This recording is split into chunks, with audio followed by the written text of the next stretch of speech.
Good afternoon and welcome to Between Two Teapots. We are here today with Nicole Wilson of Tea for Me, Please. How you doing, Nicole? Thanks for having me. Yeah, this is fun. So yeah, first of all, if anybody's in the chat and they're tuned in, and if there's any issues with audio or whatnot, just let me know and I can tweak some stuff. Otherwise, I'll just assume everything's perfect and we'll just keep going as we go. Yeah, so we're drinking Daydream today, which is this gorgeous little number right here. Gave Nicole the choice of what she wanted to drink, and she's like, "I'd like to drink Daydream." So there we go. Some really gorgeous artwork from Stasia Burrington. But I'm trying to finish up my cake so I can frame the wrapper. oh yeah, you got some plans for putting the wrapper up on display. Definitely. That's nice. Yeah. So yeah, you're a tea blogger, a tea fan, Yeah. a tea lover. How did you first get into tea? What's your tea story?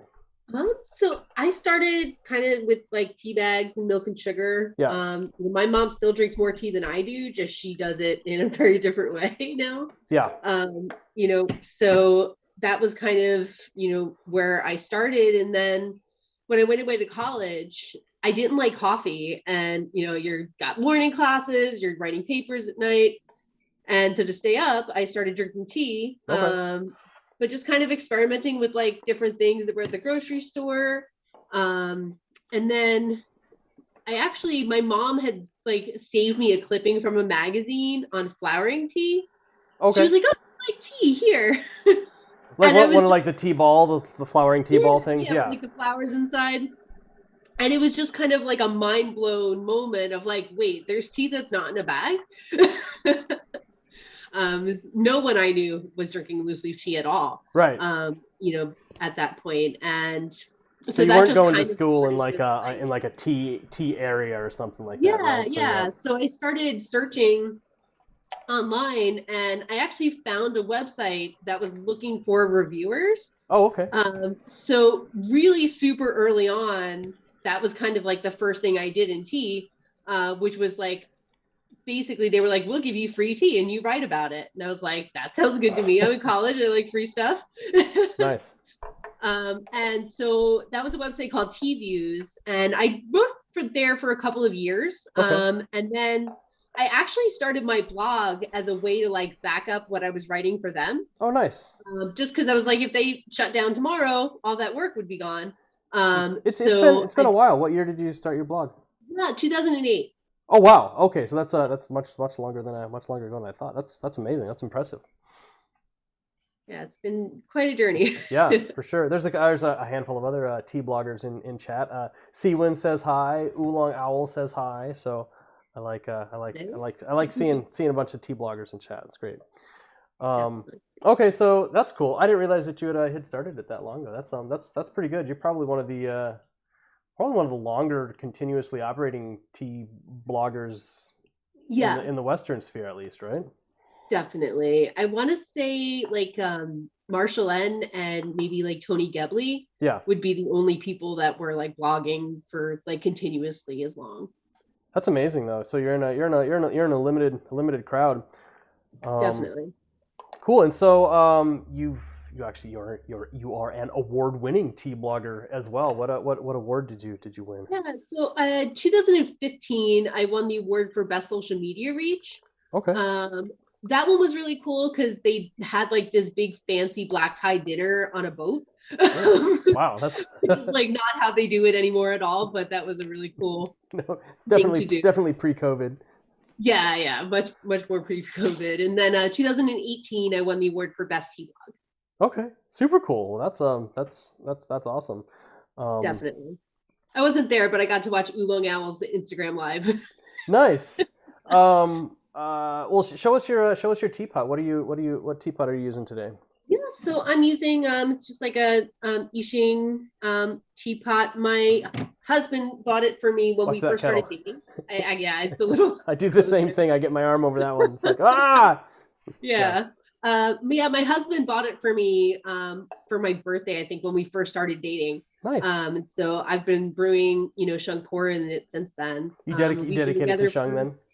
Yeah, but I drink that the most. So it's always with clay pots, I always kind of try to think about like what I would actually drink a lot in it rather than just have it sit on the shelf, you know? Right. And you got, I think that's that. What's that? One of our silver cups there that we Yes. were selling. Nice. I do like those. So yeah, this is my teapot right here. Some people have seen this one before. It's a little Gen Shui one with a little tea master carved into it. So what's your magic ratio? What do you like for pu'er? For this pot, like 8 grams is just like a sweet spot that it's like it's not too much, it's not too light. Pretty much that's kind of about where I'll go for Is that most pot tea. about 110, 120 ml? About so, Something like that? yeah. I've got a good eye for teapots now. It's funny, we just got it. We're working on having some more Gen Shui teapots made, and got a picture of a bunch of them in progress. I'm like, oh man, they're just like way too big. But I totally forgot they actually shrink a considerable amount in the kiln, and I'm like, no, look, they made them too big, and they shrink it. They shrink a decent amount. It's surprising. Um, cool. So when was your first experience with Shang pu'er then? Um, I actually hated puer when I first Yeah. started. I think a Um, lot of people do. I mean, a lot traditionally in the U.S. Yeah, uh, it's really like I was like super excited to try it, and I didn't know anything, and I yeah, just ordered a bunch of samples from Howday in Texas that like it was just random things. I had no idea what they were. A lot of it was factory stuff or like really old wet aged yeah. stuff, which is like looking back, I'm like, that definitely wasn't where you should start. Right. And Well, so then like, what year would that have been?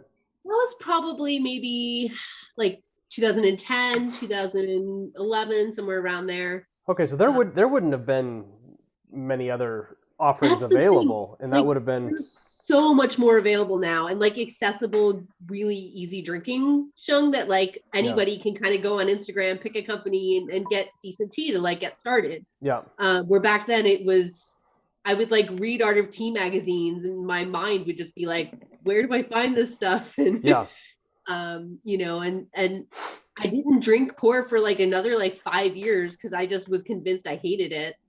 And like my first show was like this like Chinatown stuff that tasted like a rubber tire in yeah, basement. That it was just, you know, those early experiences kind of made me feel like, well, I just don't like it.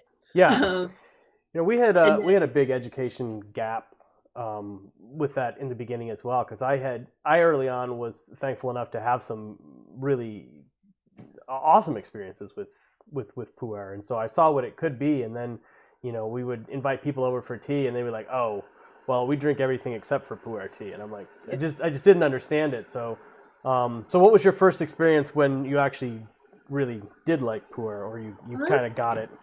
yeah, I actually had Jalam Teas had reached out to me to like Okay, send for the blog. And I literally replied, I was like, just so you know, I don't like pour, but you can send them if you want. that's awesome. And I was actually really super pleasantly surprised. And that kind of just started this whole journey of like re digging into that category because there was so much more available, Yeah, you know, years down the line too.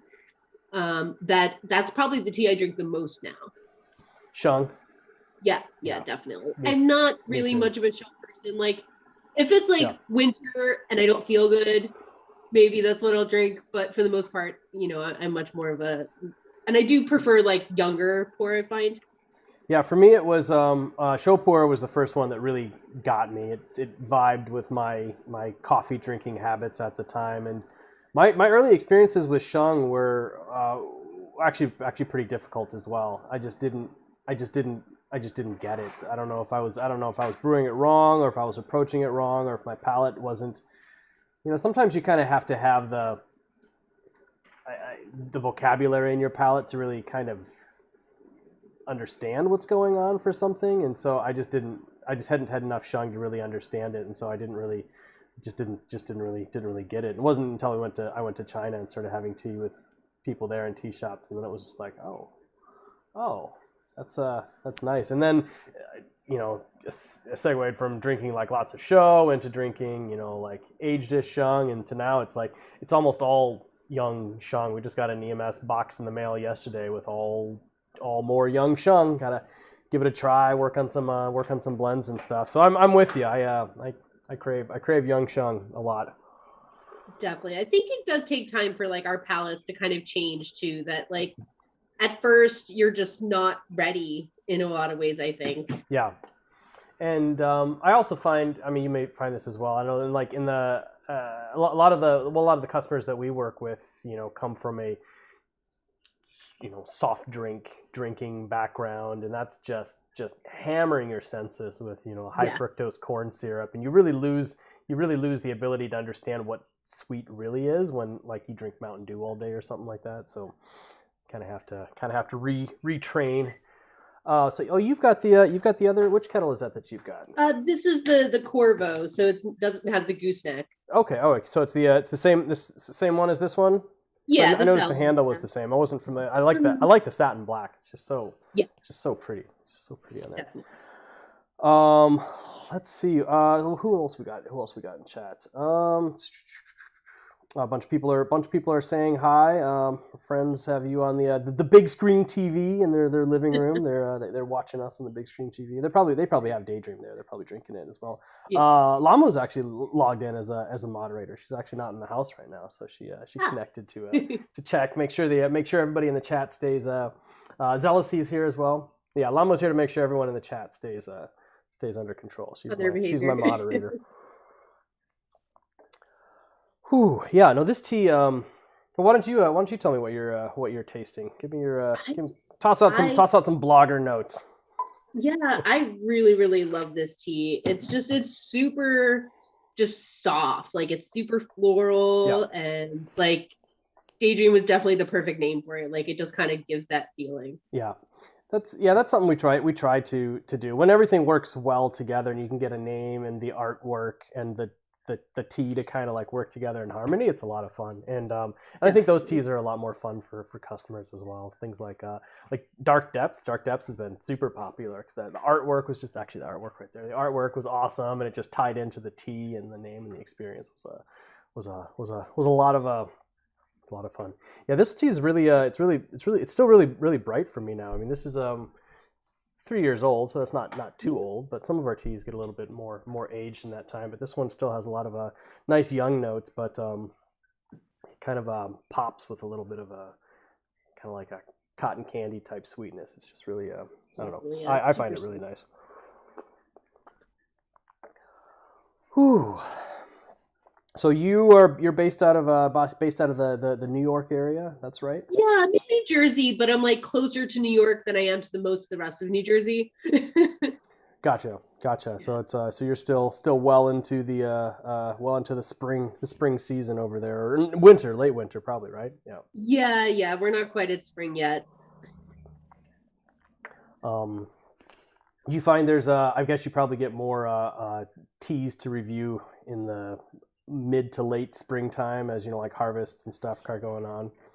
Definitely. It's always kind of tough. Like towards the end of the year, people will try to send stuff, but I'm always like, that's really old. So it can be tough. Like it depends on the tea. Like pu'er generally it's obviously it's fine. But something like a Dragon Well, like you don't want to drink last year's tea, Yeah, that's one of the benefits of having a business that's in the pu'er tea world, because the tea just gets better. I mean, it goes through certain cycles and stuff like that. But so what's your pu'er tea storage setup look like? What do you do over there? I set up last year finally. For a while I just kind of had them like in a basket, in Ziploc baggies.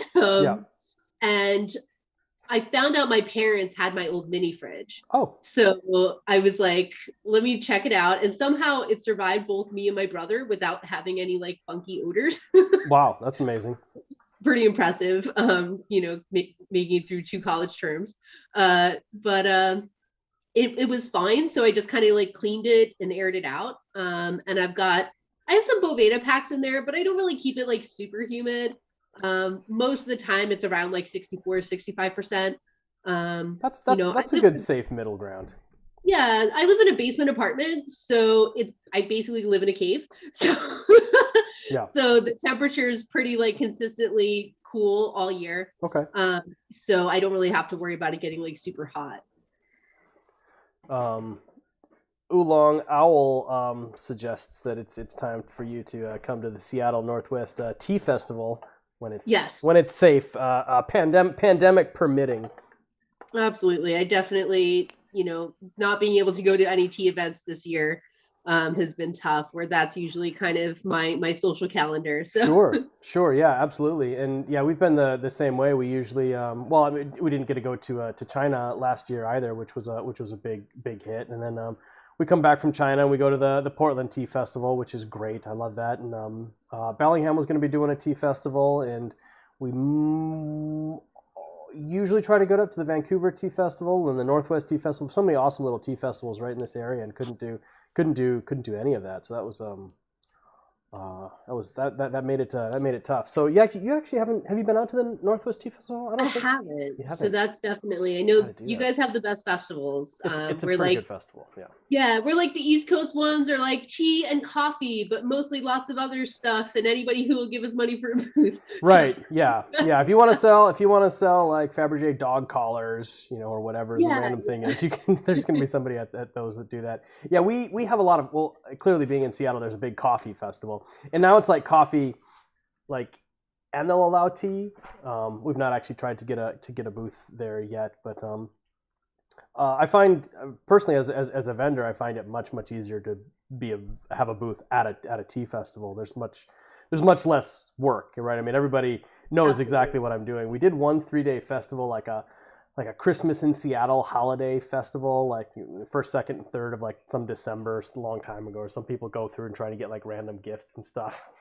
That was hard. It was Yeah. really hard because like nobody knew what, like, I mean, people knew what tea was, but Yeah, but they didn't know especially what puer. pu'er was, and so it felt like I was like a mix between like a circus barker and like a used car salesman, like standing there like, you sir, have you had pu'er tea before? We'll come right in, and it's just like Yeah. you literally had to like just pull people into the booth. It was a lot of stress, but so yeah, having a tea festival.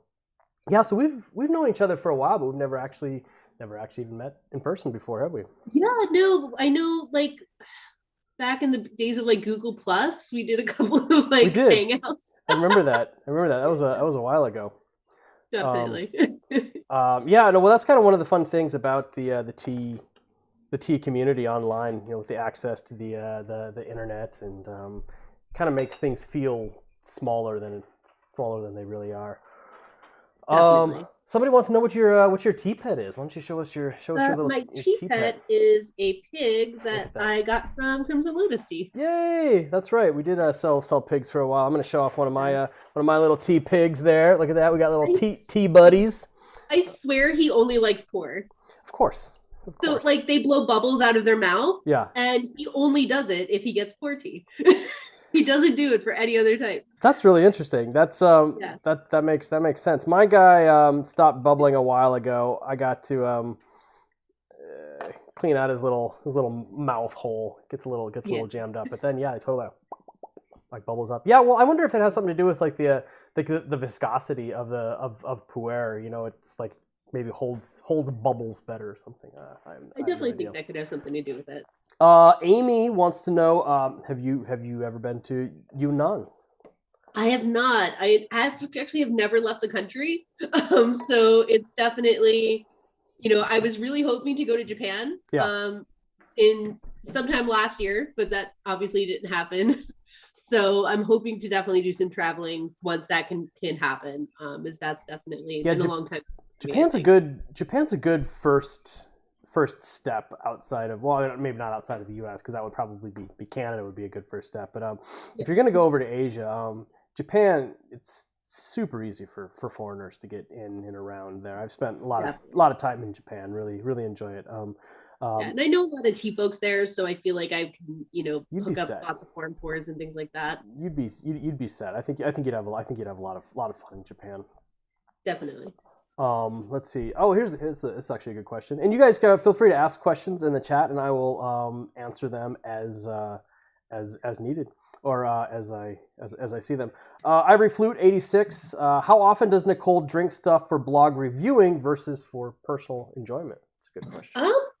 It's a little bit of both. I would say definitely more reviewing, just because there's kind of like a time limit on those kinds of things where, I have, it's like work in a way that, people send me their tea and they're like, if they don't see it published right away, they kind of start hounding you, where they're like, where's my review? Did you taste it yet? Well, you also have a real job, right?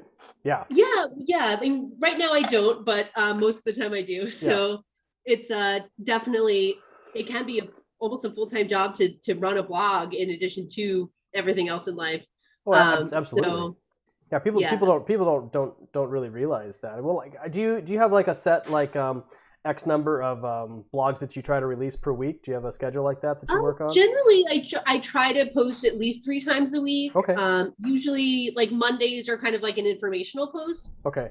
Wednesdays will be a review, and then Fridays I do like a roundup of other blog posts from other bloggers that I've enjoyed reading. So that's a lot of work. I mean, yeah, it definitely is. And I mean, I've been writing for so long. There were periods I was publishing 7 days a week. I don't know how I did that now. Like I look back, like how did you have the time to do that? Well, I look back at early things that we did in the business, and I was just like, man, how did I have the time to do all those extra things as well? Is that what did you get your degree in? Is it writing based? No, I studied actually equine studies. I wanted to be a horse trainer, so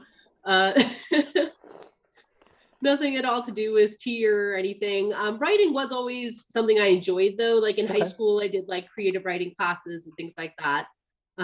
So it just, I think when I started writing for tea views, it was just kind of a natural transition to start writing for myself after that. Yeah. I don't think people really realize like how much work goes into even just, like single blog posts. And, it's tough to keep doing that, especially if you want to bring like new information to people or things, because sometimes it's like, well, I already blogged about that, do I blog about it again or something? It can be kind of like what's new. It's definitely kind of changed over the years, where like if you look back at like, it's super cringeworthy for me to like look back at like my first post, but it's like those like flavored blends and lots of things from somebody who's just like buying from a distributor. Where eventually I was like, somebody sent me a tea and I was like, I've had this tea before. I was like, I know I did. but it was branded and labeled as something else. They just bought it from a distributor, just like the other person who sent it to me was. Nice. We might call it different things, so it can be hard to figure out if that's happening. And it's fine if like that's how the company works, because that's really, until I would say the last 5 years, most tea companies in the US, that's how they operated. Like they just bought from a big distributor and like resold and repackaged the leaves. Where like somebody like you that like goes to China, that's a fairly newish thing. Where I started now, I'll only review tea that they source directly themselves. Okay. Which is like, it's not always going to be like nobody else has this tea, but it at least cuts down on like, there's nothing to be gained by me reviewing the same Chinese green tea from like 4 different companies. Right. Here's a good question from Ro. Ro is a Linwood local who lives down the street, stops by and picks up tea from us in person. Thanks for tuning in, Ro. Ro says, how has tea and the tea industry in general changed over the years since you started? Curious to hear your perspectives as a blogger. It's another good question. Yeah, I would definitely say, kind of like I was just saying, that the being able to direct source is so different now. That even just finding certain teas was hard. Like I used to take the train to go to Whole Foods in the city just to be able to buy like a Rishi white tea. Where now I can like DM a tea farmer on Instagram. Like it's exactly. A totally different, global economy in that way. I would say also just that there's, I think, a lot less focus on flavor teas. That, when I first started, that was kind of the thing. And like, if I go on Instagram, not that there's anything wrong with them or there's anything like bad about that, but I do see people getting into tea at like aged oolongs instead of going through that like that arduous journey through bad tea to get to the good stuff, you know. Yeah, I think So you probably I think see. I think we ability probably has just saw. changed. I think we probably saw similar stuff in like the coffee world as well, but it just happened much earlier because there's a whole series. I mean, you can buy flavored coffees at the store as well, but you know, there's no eventually like you know you just, once you know that there's bigger and better stuff out there, and it's Definitely. you know.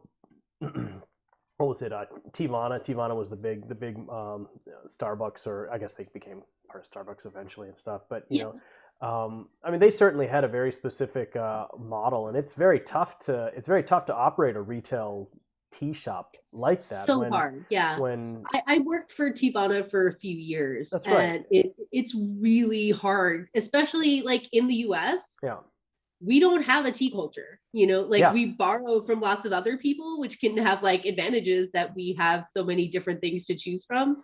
Well, we had a But tea culture, but we threw it in the water about yeah, exactly. 245 years ago. I mean, before that happened, the US was the biggest importer of Japanese teas. Like we drank all of their tea before everything, with like the Boston Tea Party and whatnot. So, you know, I feel like things are slowly changing, that Yeah, it's definitely, you know, I think people are trying to be healthier and like tea is obviously looked at and like promoted as being healthy. So I think that's part of it. yeah, But I think it also kind of like rides on the whole like foodie movement that like people care where their things come from. yeah. You know, where like generic tea bags that like it just says tea, orange pico, don't know where it came from, is like not what people want anymore.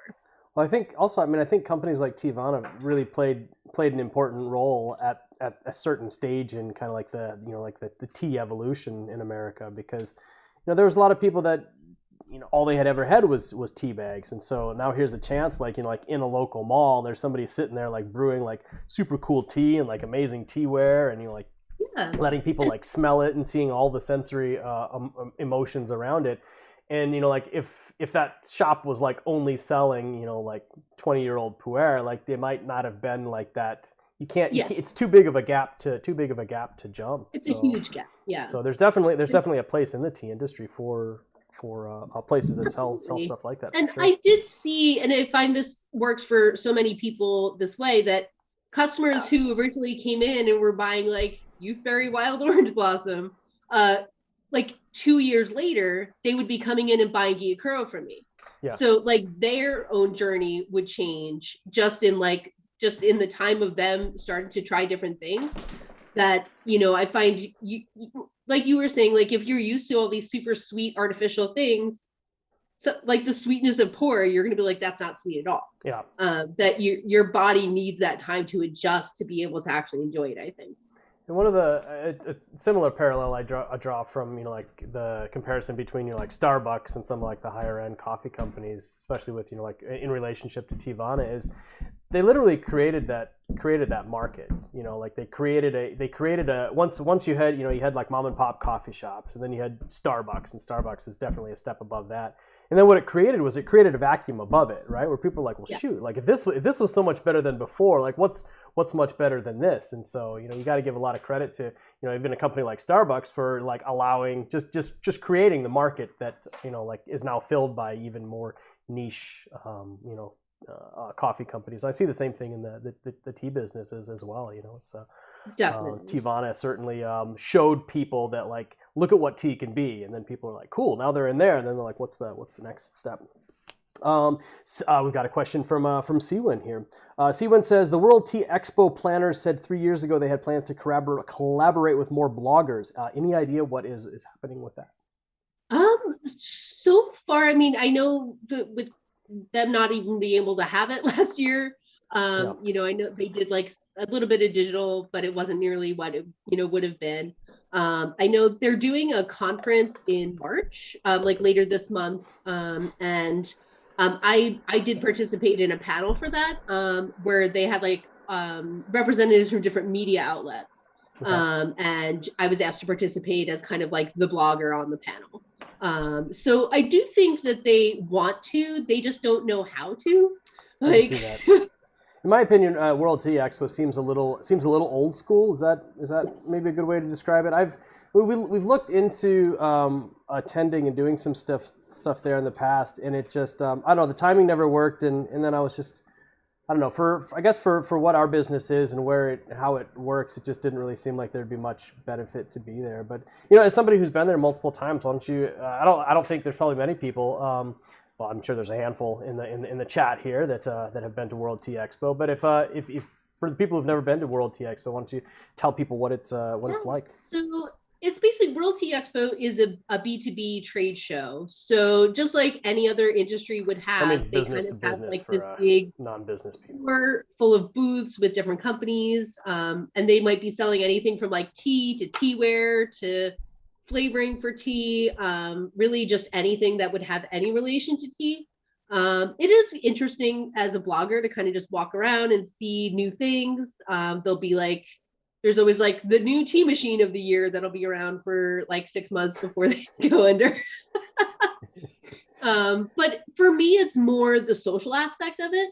Right. That, the tea world is so small, but so big at the same time that like, I have really close friends that are like halfway around the world that I never get to see except for at World Tea Expo. That's a good point. Yeah. The after parties are great though too, because you'll just like, somebody will be like, we're drinking tea in my hotel room, and you'll just drink tea till 3 a.m. Tell you what, I've never gone to a Northwest Tea Festival after party because I am just destroyed. I'm absolutely destroyed, and so like I'm just done. I basically, because I bring this tea table with, and I mean I just sit here and I brew tea from like door open to door close, and the idea of having to like go and like drink more tea after that, I'm just like, yeah. I'm gonna go home and I'm gonna take a nap. Definitely. I mean, there are like lots of seminars which can be really interesting. Like they're not always something that say like directly applies to me. Yeah. But it's just interesting to hear like different perspectives and different ideas. Sure. Like I know with tea, especially like the last World Tea Expo I went to, so 2019, the tea, I feel like the tea industry is always like, we have to convert the coffee people.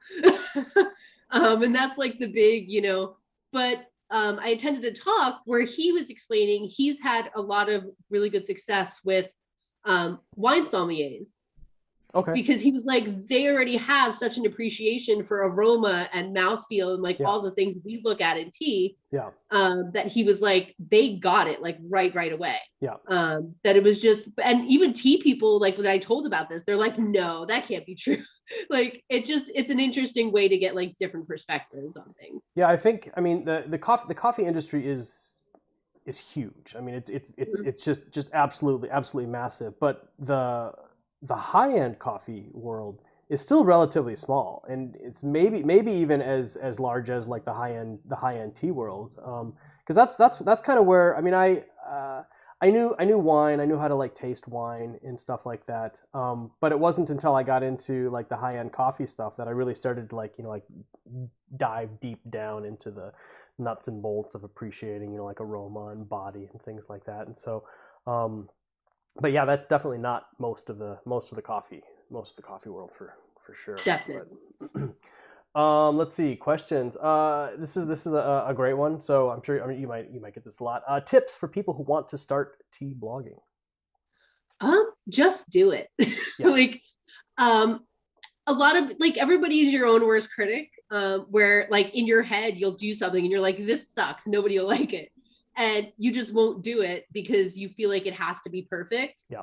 But there isn't such a thing as perfect. Like my first blog posts sucked. Like they are bad. Not that I'm amazing, but the first posts were terrible. Yeah. And the only way to get better at something is by doing it a lot.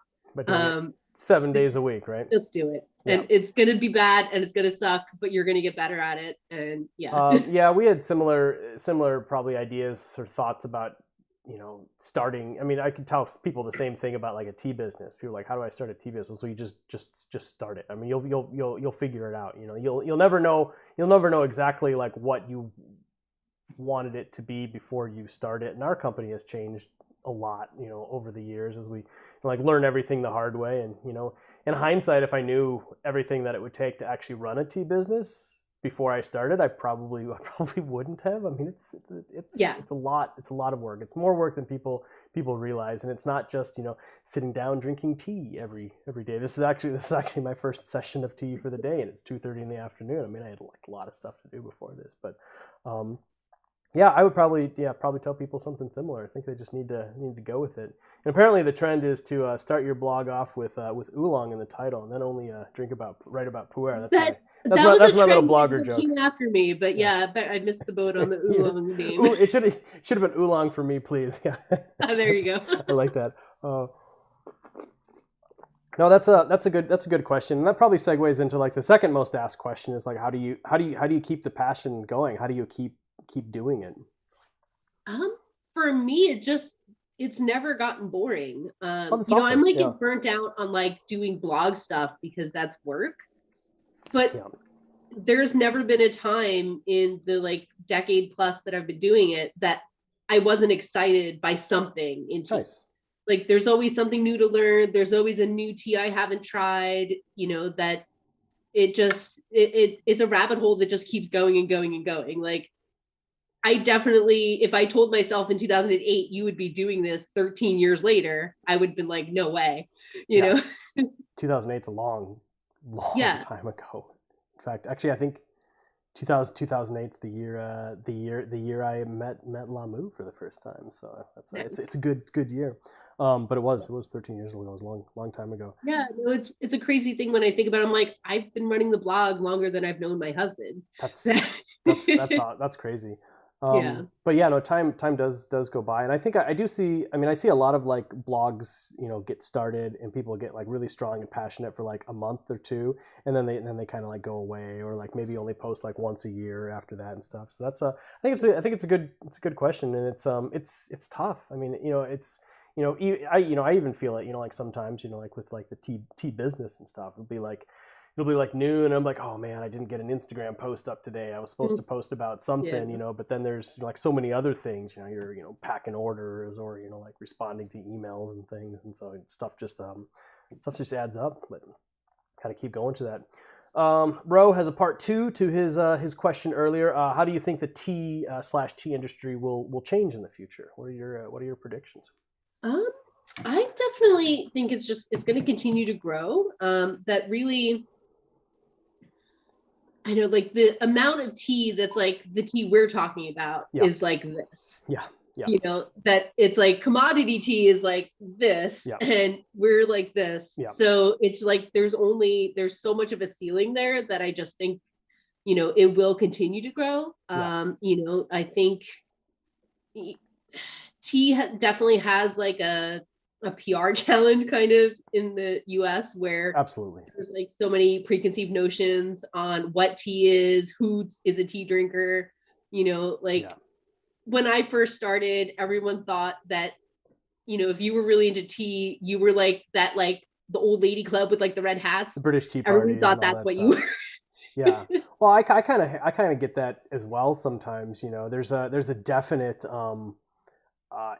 effeminate perspective on tea in the US, right? I mean, it seems, like when, like I talk to some guys or something, I'll tell them what I do is like, yeah, I run a tea company. And they're like, you do what? I'm like, yeah, but it's so funny because it's like entirely the opposite in China. In China, it is so masculine. I mean, that's just like, tea, like I'm in the tea business. And this is really funny to kind of, it's just tea. It's just hot leaves and water. But I don't know. That's the old weight of the British culture. They've got that. Gotta have your. And I'll be honest. I like little afternoon tea parties. They're a lot. I mean, I will eat a scone every day of the week. Like. I love it. They got it down. They nailed it. I really enjoy it. And but yeah, no, you're right. I think a lot of that comes down to education, which is one reason why I love bloggers, out there spreading the good word of the high end tea. I like to sometimes I like to describe it or the way I see it as far as like future growth. I really feel like the tea industry in America right now is like where wine was in the 70s, right? It's just like people are just they're really just starting to see what's there, and like the amount of growth possible is massive. You know, I mean, I love drinking wine, but I just don't want to get, you know, intoxicated all the time. And so, I mean, I love the fact that, and I like drinking coffee a lot, but I don't want to get like hyper caffeinated. And I just love that tea is this way for me to kind of have like an aficionado type high-end experience with taste and aroma and body and things like that, without really having to have too many dire side effects besides a lot of bathroom runs. But what do we got here question wise? Oh yeah, Oolong Owl mentions best thing about World Tea Expo is buying everything the vendors don't want to take home on the last day at wholesale prices. Yes. And she always finds the best deals, so I just kind of follow her and I'll be like, I'll take one of those too. Oolong Owl is amazing like that. I always love watching her, like, here's everything I got from the World Tea Expo like blog post, where it's just like this massive like table with like, I think she just goes down there with like one change of clothes and like 8 empty suitcases, and then she just packs them all up and like brings them back to Seattle. So yeah, that must be a lot of fun, just getting to interface with I don't know, would I be like that? Would we the problem, well, that's one of the nice things about being going to the tea festivals really close to our home, is I can just put everything back in a bag and just bring it back home. I don't have to getting stuff in your bag after can be really tough. Yeah.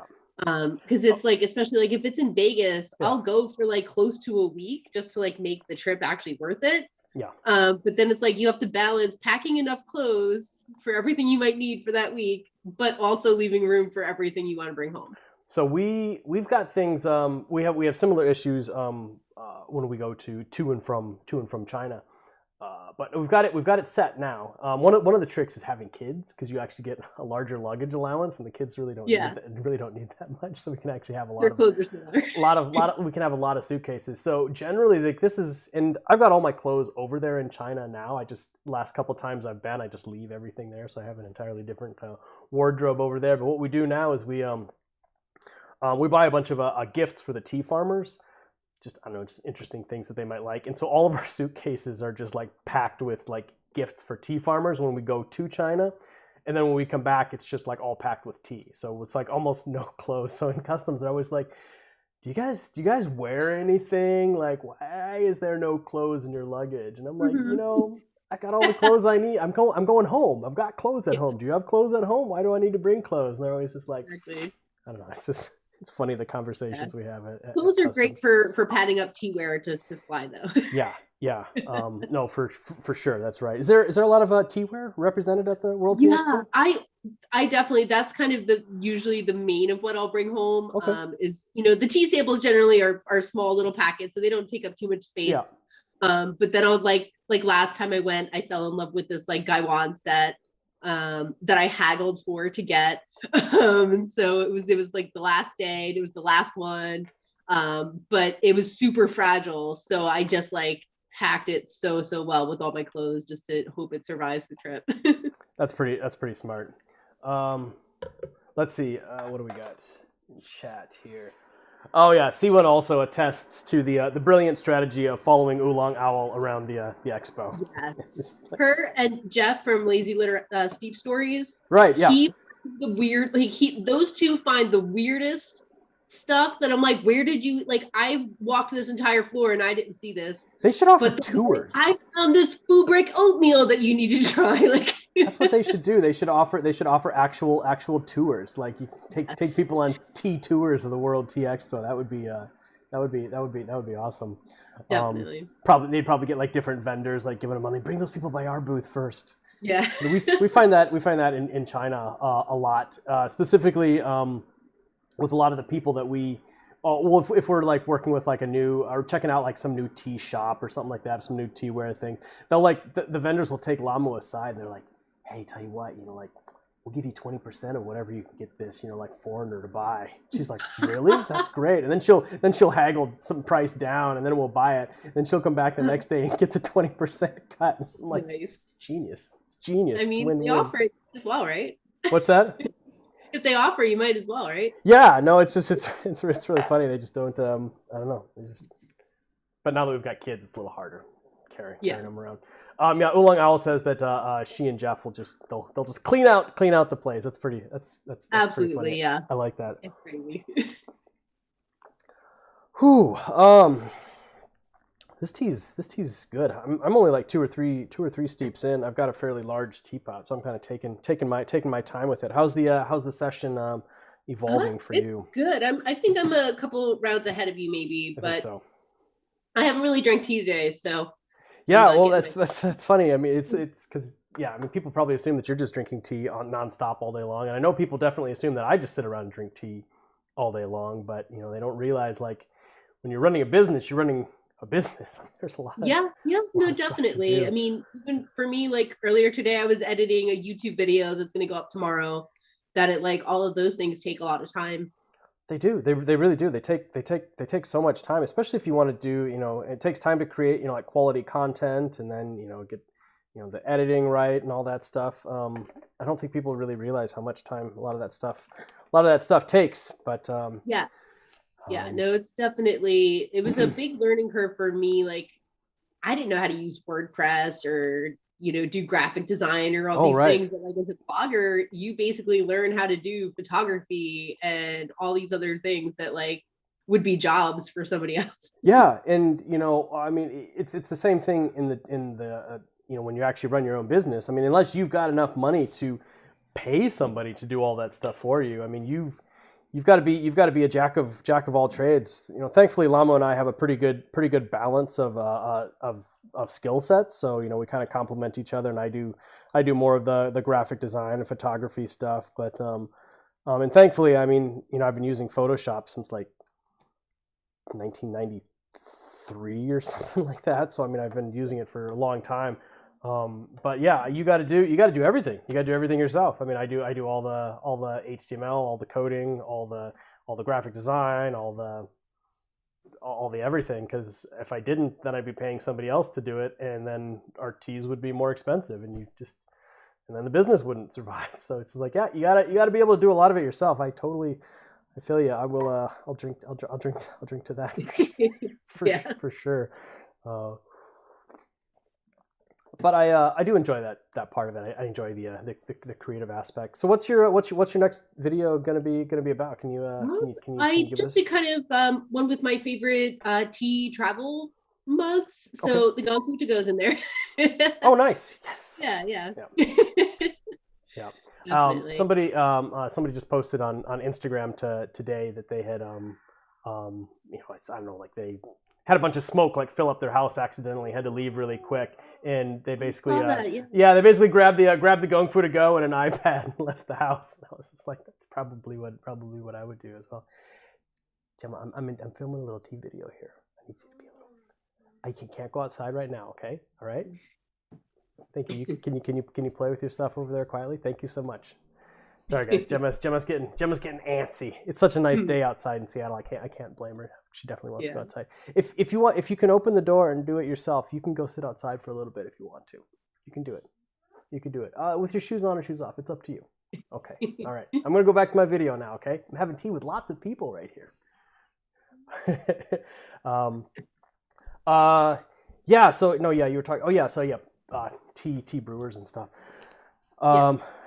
Oh, Jared is asking, how's my sink doing? Jared is another local tea friend who I'm also Facebook friends with, and yes, I made a post today about the joys of hearing children giggling in the background and then going and finding that they're shoving wet toilet paper down your bathroom sink. Oh, nice. So the sink's good, Jared. I got it fixed. I was not happy with the kids in that moment, but the sink is fine. It's draining well. I'm a handy guy, so that's good. Thankfully. Let's see. Did have a question. What was I gonna ask? Can't remember. Lost my train of thought. Guys, you guys can fill in the chat with some tea blogger questions while I get my mind back on the tea train.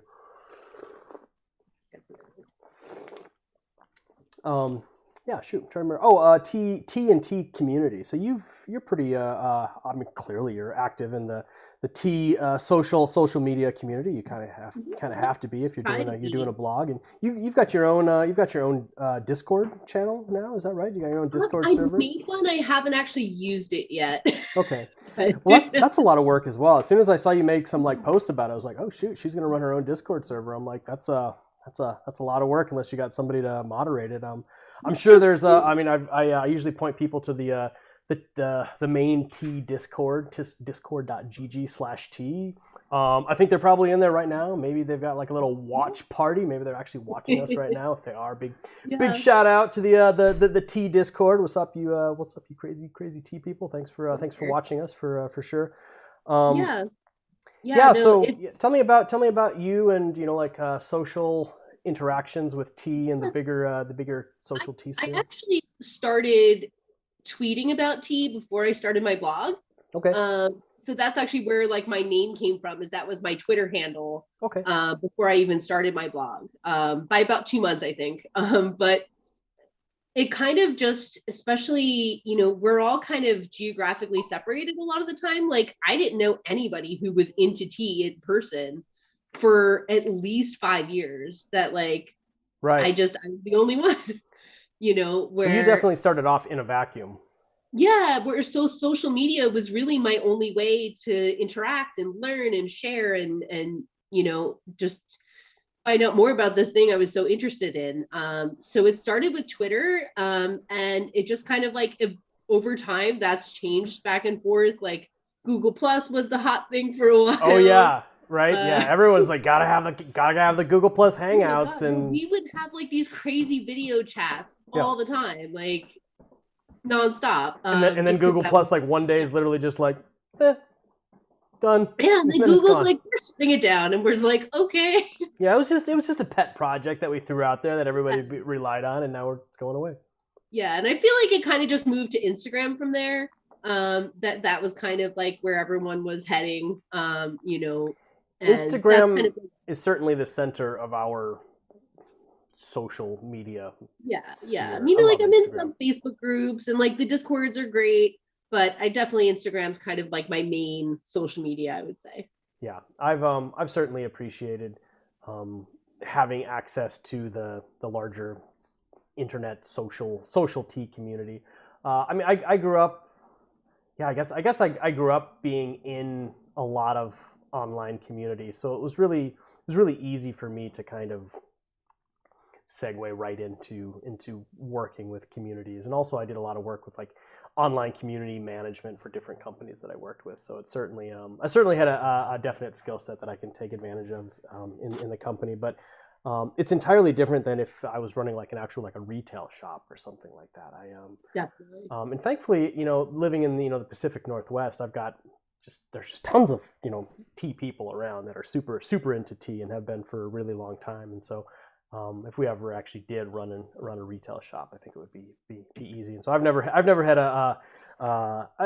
maybe in the beginning I don't know about having trouble finding people to have tea with, but definitely I understand that. And I think for a lot of people it gets a little tricky, if they're in some place in the Midwest of America or something like that where it's nobody everyone just drinks like Folgers crystals or something. They can certainly feel like they're all alone, and the online tea community can really come into play.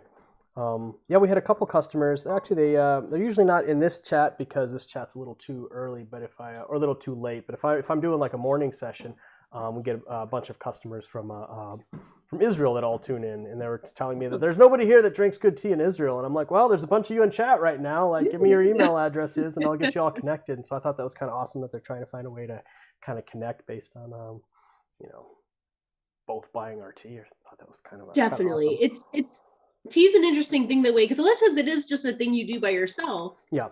You don't realize, like I'm a member of a tea book club.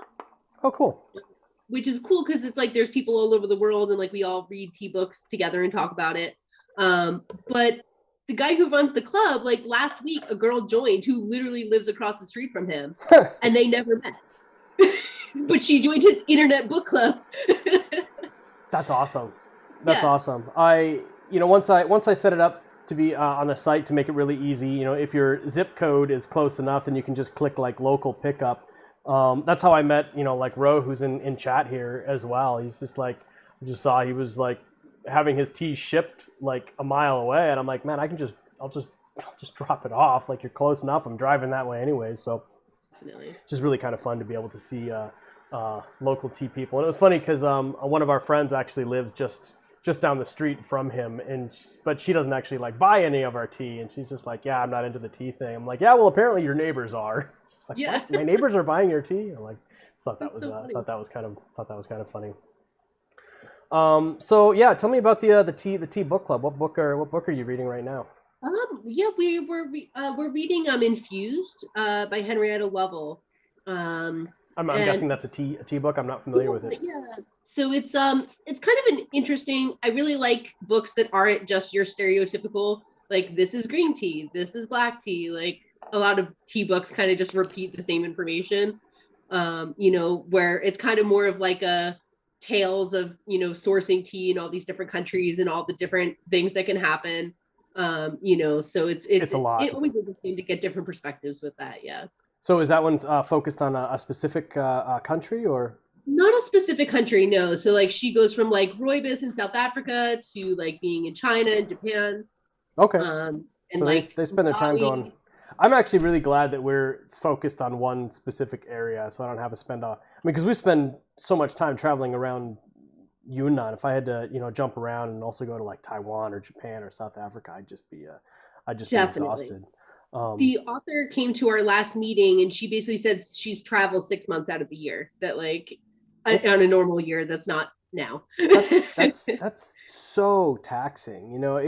If you're not a person that does that, it really sounds romantic. Like, oh man, that's great. You get to go to all these places and stuff. And there's definitely a part of it that is adventurous, but after time, it just gets really, really tiring. I just become I kind of grow more and more into a homebody. It's just like every time I'm like not at home and I'm not around like my my computers or my tools or my shop and stuff like that, the whole time I'm like, man, if I was home, this is what I'd be working on. I start like in my head like trying to figure out what I'm doing, and then I just want to go home. I'm just gonna get homesick. But I certainly love the adventure aspect of it, and Yunnan still feels like the wild tea frontier.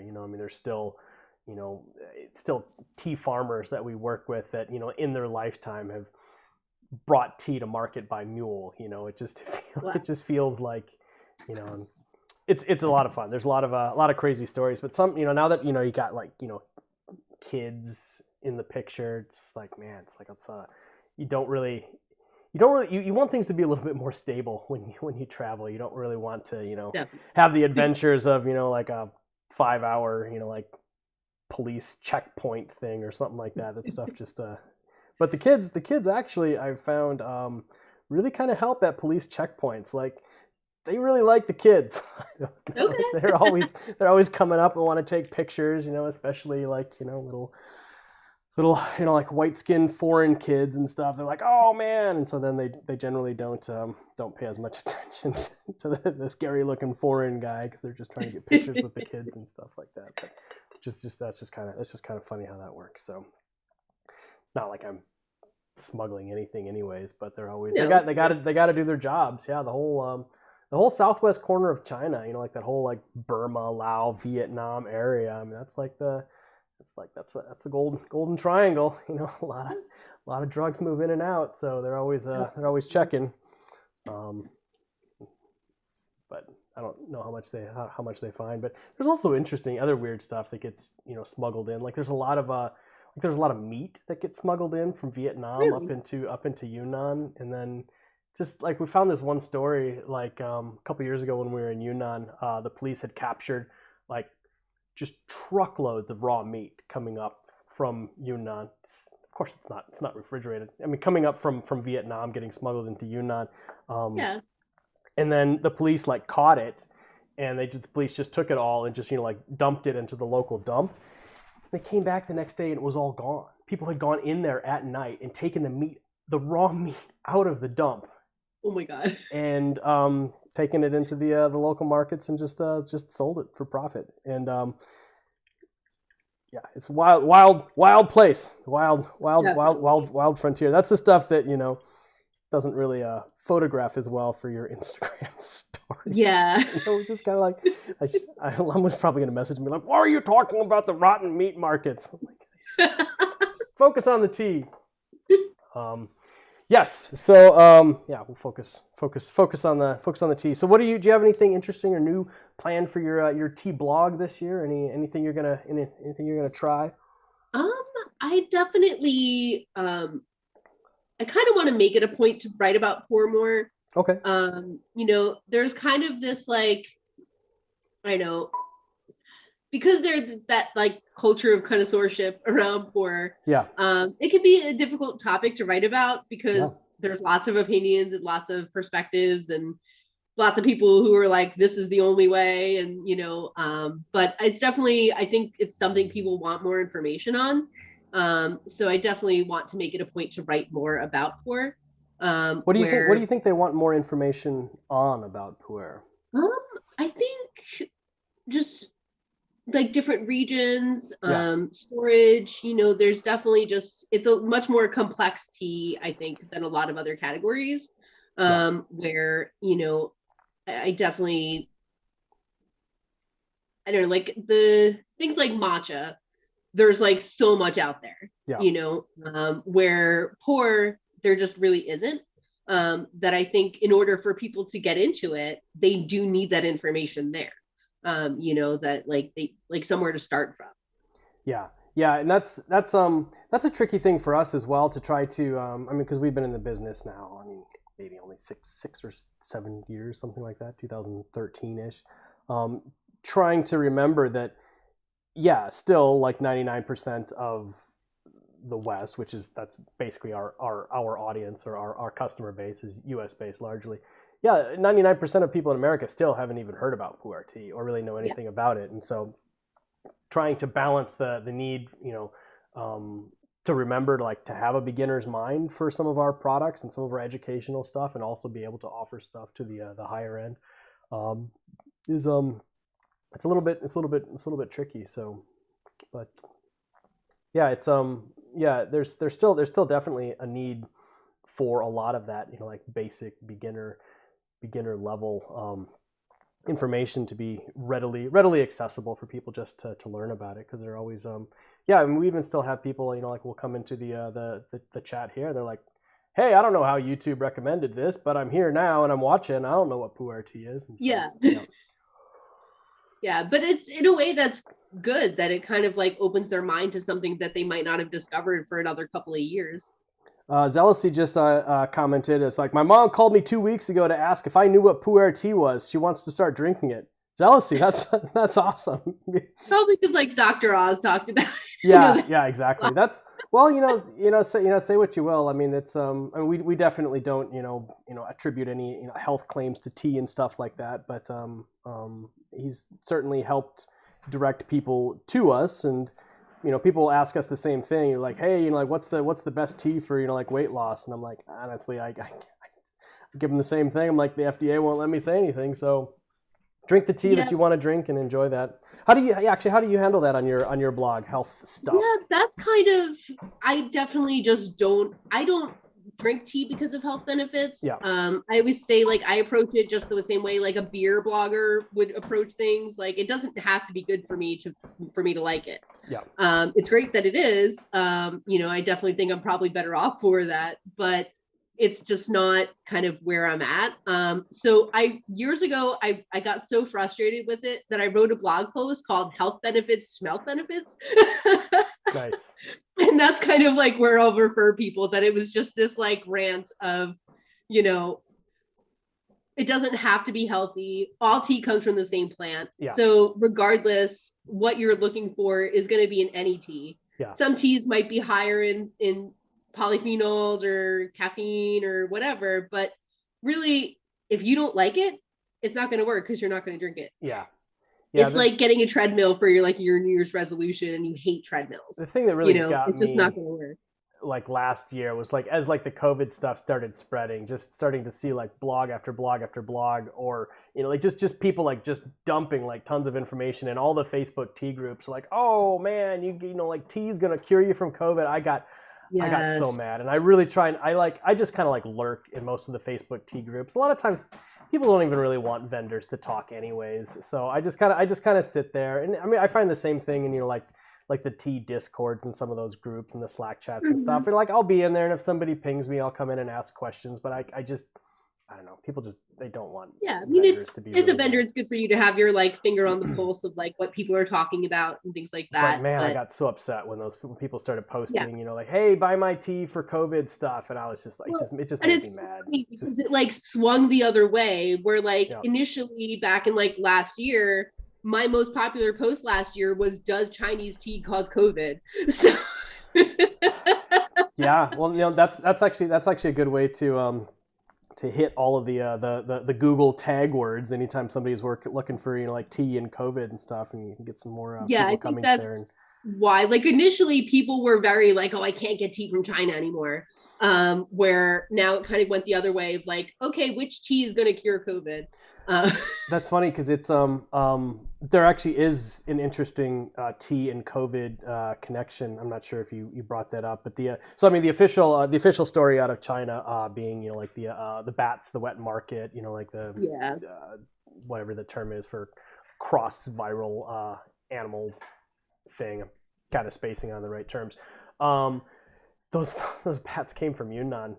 Those are Yunnan bats. The caves of Mojang. Mojang is one of the towns that we passed through on the way down, and it was just kind of interesting starting to see like that word, because like I've never ever heard anyone talk about that town like ever anywhere else. It's a fairly unique town. It's literally right on the it is Mojang, isn't it? I'm not remembering the it might be a different word.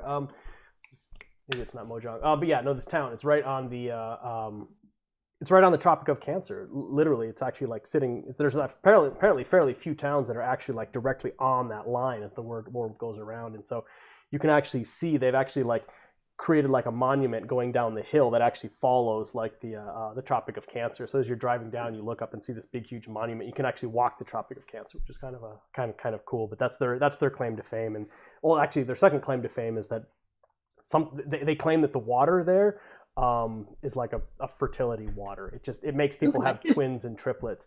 And the funny thing is, like, this town has a statistically abnormally large number of twins that are born there. Like, you walk through that town and you start seeing like doubles. Like, you see like there's just like a lot of twins. You're like, that's crazy. Kind of interesting. But yes, also they have big caves there, and cave bats that are sold in wet markets. So yep, that's my COVID and tea connection. Yeah. Jared has a question asking: Is it difficult to be relevant to both pu'er beginners and advanced brewers? I think it can be. I think they care about different things. Sometimes True. That a lot of your kind of like beginner stuff. Somebody who's advanced and like really into pu'er is like, oh, I already know that. Like. Yeah. It is hard to service both groups, I think. Yeah, I think I find that as well. I'll notice that as some like trend, in some conversation threads that I'm just monitoring online, where somebody will be like, Crimson Lotus Tea isn't expert enough, or they don't offer like the higher end stuff, and that's fine. I mean, I want to make pu'er tea accessible to everybody, and I can't only sell single tree, like first picking Laobanjiang. You have to have more. You have to have more stuff. And to get more stuff, it has to be readily accessible as well. And then readily accessible comes down to cost. I mean, this is stuff that like people don't really think about unless you're actually running the business. This is like trying to create products in different categories. And if somebody's never had tea before, and you're like, yeah, go ahead, here, buy this $50 brick. And they're like, $50? But like now, like, if you're into pu'er tea and you know what it is, and you're like, dude, $50 for like, like that tea from that mountain, that's great. Yeah. That's a total bargain. But somebody who's never had that before, they're like, seriously, you guys are spending like $50? Like I can go to the grocery store and I can buy tea for $5, but they don't even know how to like look at it from like a dollars per gram thing. Like that $5 like box of tea, like gram wise, is like probably like really expensive, but they don't see that. And so you have to, yeah, you definitely have to construct multiple things for multiple people, and it's tricky. I think that was part of what kept me from getting into pour for like the first couple of years too, because like you said, like to dish out, you know, even if it's, you know, 70, $80 for like a cake, that's a lot. It is a lot. It's like you get a lot of tea out of that, and that, like you said, like the per gram value is much higher than like say your grocery store, you know, commodity tea bags. But it's a big investment that, like, if you don't know what this is, to just buy it blindly is really tough. Yeah. So I mean, we try to offer like teas in different sizes and things. I think the 200 gram is a pretty good window. 100 grams. 100 grams just feels a little bit too small. We've got a handful of 100 gram offerings and stuff, but it's just but you know, like as a vendor, I want people to be able to get the art, right? You know, to get the art, you got to get the cake. You know, to get the cake, you got to buy the whole thing. And I think I've had this conversation with some other people in the chat and stuff, or in different Between Two Teapots, about the idea that there's an experience of the whole, like spending time with like the whole cake, you know, even if it takes you like a year to drink it, you know, you've got a year's worth of memories with this one thing. But if you just had like one sample of it, you might not have really realized that. Absolutely. It's hard because, especially as a blogger, I have so much tea, right?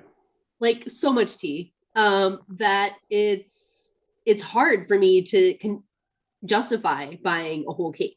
Right. That, like, I mean, at least it's going to age, but it's still like, do I really need to buy 375 grams worth of tea when I have over 300 teas in my house? Right. Like, yeah. And it also might be, I'm sure it's a challenge as well, trying to encapsulate like the entire experience into like maybe like one or two sessions that you actually have with the tea that you're reviewing. Do you find that a challenge as well? Yeah, that definitely can be. That I like, this is probably only the like second tea I've actually gone like and bought a whole cake that wasn't more than like 100 grams. Oh, thank you. That's awesome. Yeah. Appreciate that. But it has been really nice. Like, I reviewed it when I first got it, you know, and I really loved the tea at that time. Did you buy it because it has of the been nice to kind of have that relationship with the tea. Yeah. That, like, over time, you know, instead of usually for review, I have to use a gaiwan, so it's kind of like a neutral vessel.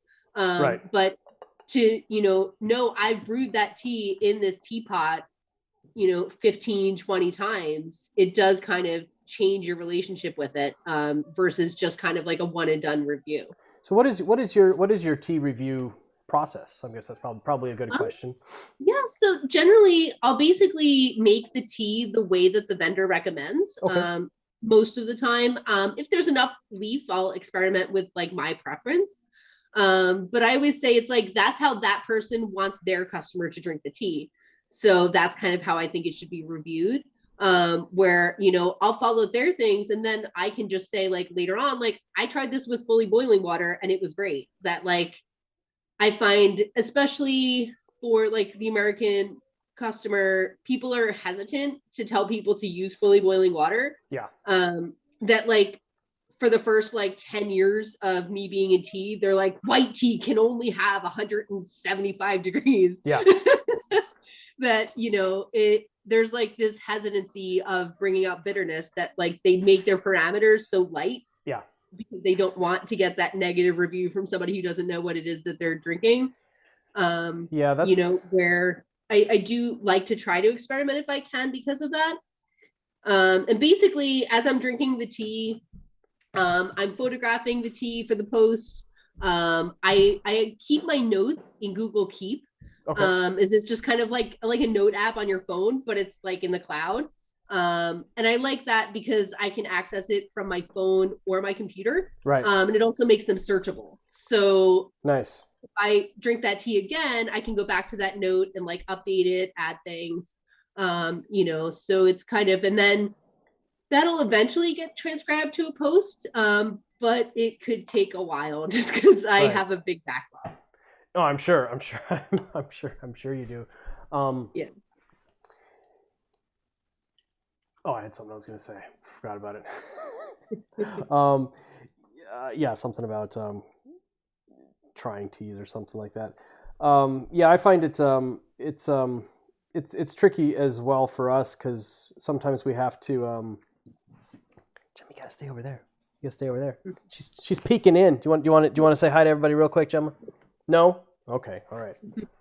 she's just poking her head around the corner. She wants to see what's going on. She wants to see what dad's doing.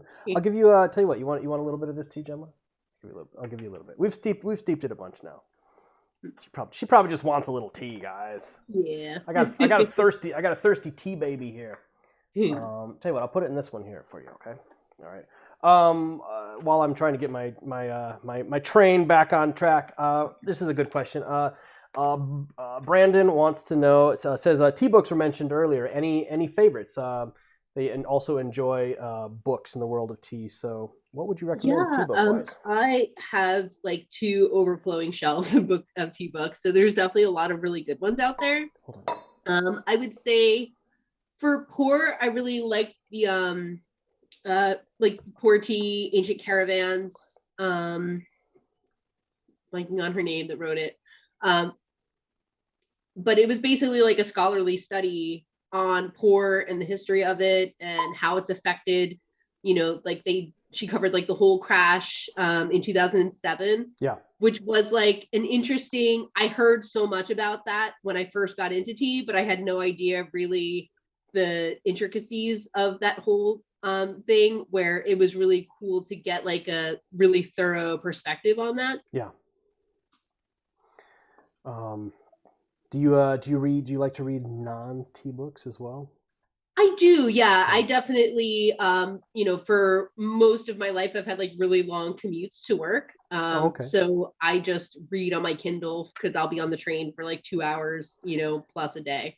So it's kind of nice having that forced break, right? It is, yeah. I mean, I grew up just being an avid reader. I just read all the time, voraciously from a young age. And then as I started working for companies and kind of getting into the digital age, I find it so hard to kind of just like sit down and be able to like actually like take the time. I actually have to force myself to sit down. And just it can be hard. I'm kind of a speed reader, so that makes it a little easier. Yeah. Because I will just burn through like 300 pages in like a week of commuting. That it's like I find, well, it's now that so we don't have a commute, so I don't have like a forced like excuse for like being able to sit down and read. Most of what I mean, I'm just describing like my day. My day is like kids and T-biz, and that's pretty much it. So I end up doing a lot more audiobooks, something that I can just kind of like have in the background while I'm like getting other stuff done. It's funny. I love podcasts, but I can't do audiobooks. Oh, really? I don't retain any of the information. That's funny. I never listen to podcasts at all, like ever. But I love audiobooks, having something on in the background. Brandon says, yes, reading it now. Puer tea, ancient caravans, and urban chic. I've heard about the book, but I've not. I'm familiar with it, but I've not actually read it myself. So that one's really, really good. I know it's like I said, it's hard to find tea books that aren't just like repeating the same like basic back tea comes from Camellia sinensis. Like I like finding books that kind of go deeper than that. The same thing when we're trying to or when I'm having Lamu try and find some interesting information about some pu'er topic, and she's like searching on the Chinese internet. It's every single page is a cut and paste of every single other page. I mean, literally an actual cut and paste, and they just like they flood it. And there's also no good. I think the search engines in China are really heavily curated away from allowing individuals to have more of a focus. I think that comes kind of from a government perspective. Like there's like the official story narrative, and then that just gets cut and pasted out. And so it's really hard, like just finding like really good information about something, or I'll have some questions about like some tea mountain or something, and then you just get like the standard cut and paste response, and it's like it's hard to find that. It's hard to find that stuff online. Lucificus wants to know when you're going to write a tea book. Uh, that's a tough one. I get that question a lot. It's kind of just like when I can find something I can write about that hasn't already been written about before, which is tough. You could probably just take like the top 10% of your blog posts and actually just put it into a book and probably just put it and sell it. That's probably the Yeah. easiest way to do I that. mean, one idea I've had is like once I can travel to a tea place to kind of do a book that's just kind of like a journal of like an experience of, traveling. Because I think that's something a lot of tea people interested in tea are interested in. Yeah. Because they don't have that experience and exposure to like different cultures and just a different way of life. That I think that's something a lot of people would be interested in. But it's an interesting thing as well, because I mean you write thousands of words per week as it is. You could basically look at your blog as being like a continuous tea book, but Yeah. it's just like you wonder like what's the actual benefit of having something physical. I know some people like to have something physical, but that's like a lot of work and time, and you got to pay It's a like lot. proofers and copiers, and I have a very hard time, like, because blog posts are like such a short medium. Yeah. That really I'm only going to be like 300 to 1,000 words most of the time, and like 1,000 words is like a major blog post for me. Yeah. That it's hard to like sit down and actually write a whole freaking book. Yeah, and you don't really have, when you're sitting there writing a book, there's other things that you have to consider. I mean, you got to have like a structure to it, and even inside of each chapter, you got to like organize things like in a specific way. I think in a blog post you have a lot more freedom, but just kind of doing it however you want. I could see that being an interesting challenge. So yeah, Lucificus, just go to teaformeplease.com and just print it all out onto paper, bind it yourself, and there you go. There's Nicole's tea book. Yeah. It is hard because I did have conversations with like a representative from a publisher. Yeah. And kind of all the ideas I threw out, they were like, no. Yeah, no, that's not gonna work. Yeah, that's the other thing. Publisher, if they're gonna publish it, they want it to be something that's like evergreen, that isn't going to change, that isn't, where I was like, what about like US grown tea? Like, this is a new interesting thing. And she's like, no, because that's going to change too much. By the time we publish it, everything's going to be old. I was like, that makes sense. But tell me about tell me about US based tea, because that's a growing thing. Curious to get your perspective. It's a really interesting thing to kind of watch happen. I think I had been writing about tea already for like about 8 or 9 years when somebody gave me like Hawaiian tea, and I was like, this is so exciting that like you think of tea as from somewhere else, and it really was still years after that. Then like I know there's tea being grown in Oregon, so I had some of that, but it's definitely growing so much. Like even just like at World Tea Expo, I went to like the first meeting for like the United States Tea Growers Association. Yeah. And just to see like it's popped up in so many places. Yeah. And they're actually making good tea. Yeah. That it's like they're taking the time to travel to somewhere else, to travel to a tea origin and learn how to process and learn how to harvest that.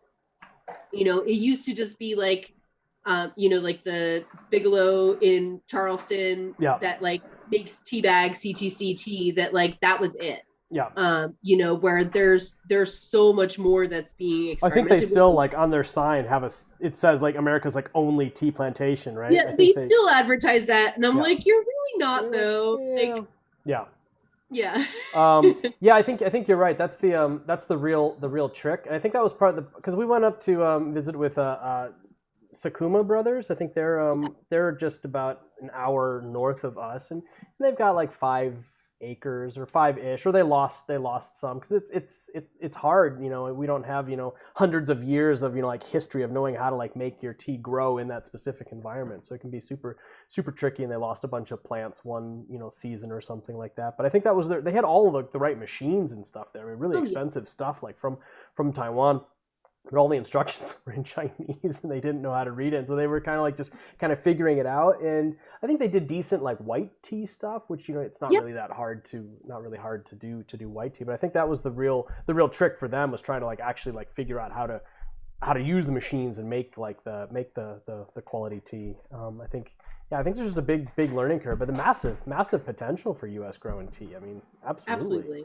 You know, it's I mean, just with climate change, the where you can grow tea is changing so much that like I don't think anybody would have believed you'd be growing tea in Scotland and like yeah.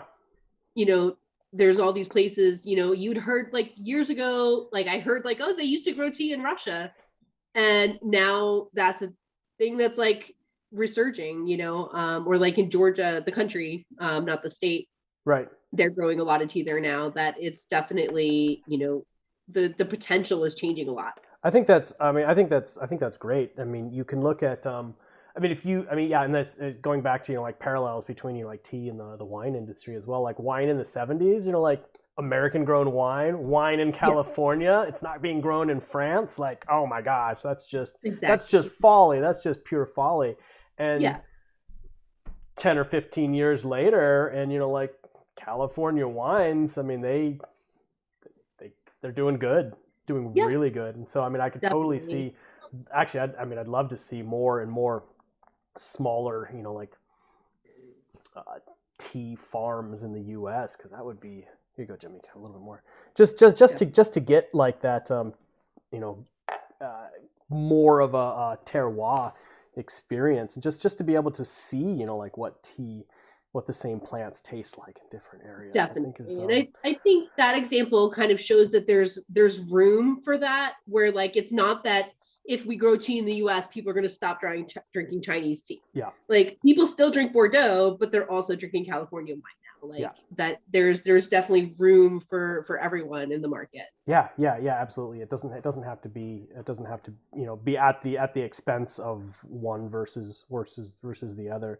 I think that the trick for a lot of tea farmers in the US is probably just the cost and the time to really sink into it, because it is, you need a good couple years of like the tea plant growing before you can expect to get like a decent harvest, and how do you scale that unless you have like a whole bunch of like money like backing you going in, and you can plant like 50 acres of tea or something like that, and if you're not, like that's the cost has to scale. A lot of people here realize just how much tea you need to make tea. Yeah. That you need a lot of plants. You can't just plant a few and make a bunch of tea with it. You can only harvest so much from each plant. That's not going to kill them. Yeah, I mean, even if you had like 500 plants or something like that, which is a lot, but it really isn't. But the time and effort that goes into like given in the entire year, the amount of work that the farmer has to do to like care for the plants and do all of the work and make sure they're being done right, and then like the picking and the processing, and at the end of it, I don't remember like the exact number for like something like green tea or something, but like let's say you maybe only make like 5 or 10 kilos of final product out of that. That's nothing. And the amount of time that you put into that has to come into the cost of it. So it's automatically going to make like everything like made small batch in America just look astronomically more expensive than the stuff from China. But Oolong Owl mentioned tea needing a lot of nitrogen fertilizer. Yeah, I think it depends on the soil. But was somebody else? Let's see. Sarah says feels the processing after picking needs to be elevated. She had some tea from Hawaii and it was just okay. Yeah, that's the other thing. I mean, you've got arguably like many hundreds of years of experience of like professional tea growing out of China. You're not going to replace that in the U.S. in a single generation. So not at all. Yeah, that's going to take time, definitely. And Fritz, I tried. No, I did as well, and it's I had a handful of like tea plants that I'd gotten from like the Northwest Tea Festival and growing them in the backyard and stuff, and that's not, I mean, I don't really have much of a green thumb. I like plants. I like trying to grow plants and stuff like that. But when you're trying to, when you've got, like a plant or two that you're growing as a hobby versus, like actually like doing it for like any level of production that would be worthwhile to do as a business. Definitely. it's just an entirely different thing. I mean, you have to be had much more scientific about it and soil and everything. What were you gonna say? I had a maniacal squirrel who had it out for my plants. They didn't last because he just was obsessed with digging them up every day. I had a giant tree branch that fell off in the storm and literally just crushed it. And I'm like, well, that sucks for that one. It was funny because it was to the day. It was year to the date after I had planted it, and I was coming home from the Northwest Tea Festival where I got it with another one. I'm like, oh, they're gonna be next to each other, and I come out in the backyard, and it was like crushed under a branch, and I'm like, well, sorry, buddy, like your friend's dead. Yeah. And then that one was there for a couple years, and ended up my mom moved into that house, and we kind of did like a house swap thing, and I went out there like last fall, and I was just like, oh. Did you guys do some weeding? Did you that? Oh, it wasn't a weed over there, but Yeah. oh well. It's all good. So those are my two tea plants, my two tea plant experience. But yeah, it's tough, you know, and you know, I don't think people really just realize just the amount of work in a given year, and even just like the risk that goes into it. You know, like, well, how many you know, you know, if you're trying to make it successful as a business and not just an expensive hobby, I mean, you got to calculate in risk, and you know, like how many plants are you going to lose in a given year, and that's got to everything goes into making the tea more expensive. Like all of that does, and then you know, you definitely want to, like, you know, do it in an organic way. And that's also tough, you know, I mean, because bugs are going to be there, and, you know, like, you know, you're going to want to use, you know, fertilizer in some capacity, or like the tree plants aren't going to produce enough to make it's a really tough challenge. Oolong Owl says that her plant is alive somehow, full of scale after a war with the mealy bugs. Yeah, the bugs, you know, it's just like, this is the same challenge that tea farmers have, you know, in China. It's just like, the bugs are real. Like they do make havoc, and it's almost harder here because you don't know what pests go after tea until it's here. Yep. That, like, what attacks tea in China is not what we have. So you can have an invasion of something that you were completely unprepared for. Yeah. There's also that's a good point. You know, and Yunnan has this is one of the things that makes I think tea from Yunnan particularly interesting, is because it is much more high altitude, and so, you know, like higher altitude means less bugs. They don't grow. I mean, the bugs just don't like the higher altitude. Little slightly cooler climate at the higher altitude, so the tea plants can definitely strive and thrive there. But yeah, if you're growing tea down at sea level, and it's, you know, in a climate that tea would like to grow in, it's also a climate that bugs are going to be in the U.S. And so then there's your problem. It's just like, all right, so now here's your question. Like, you want to grow organic tea. How do you grow organic tea and not have it destroyed by the bugs without using you know, like pesticides? It's like, there you go. Tough. Really tough. And see a lot of I mean, there's a lot of interesting experiments going on in China right now about like different ways to, you know, like not use pesticides. I mean, they've got, you know, like the electric bug zappers and stuff running all night. They've got, you know, like big yellow paper that's supposed to attract the bugs and stuff. And their tea can still be completely destroyed by bugs. But definitely. Fritz asks about growing tea inside. Yeah, you could definitely do that. You could have a tea grown inside, but then you're kind of losing like one of the you know, amazing things about tea is like being able to, you know, like do the whole terroir thing, you know, like getting it to interact with the environment and other plants. You could go monoculture, but it's not going to make the tea taste as good as teas that we're growing outside of the plants. So I started mine inside, and then I put them outside, and then the squirrel killed them. But tea has very deep roots. Yeah. Even if you're growing from a cutting, it's really it has a massive root system, which is hard to grow in a pot. And then it also really likes moisture, where like inside of most homes, it's going to be too dry. That you would almost need like a plant mister to make sure it's happy. Yeah. And, you know, if you're just growing like one or two plants inside, you know, arguably you're going to get enough for, you know, like 1 or 2 cups of white tea, you know, like production per year or something like that. That's an interesting one. How many steeps are you at? What do you got? I lost track. I lost track too. I really don't. I'm really bad about counting my steeps. Like people get kind of like obsessed with that, Yeah. and I'm just like, I'm just drinking it. Like, Yeah, I get super. Well, I've been obsessed about that in the past. Like, I'm gonna count the steeps, and mm. then I just forget to count. Like halfway through it, I get tea drunk to a certain perspective.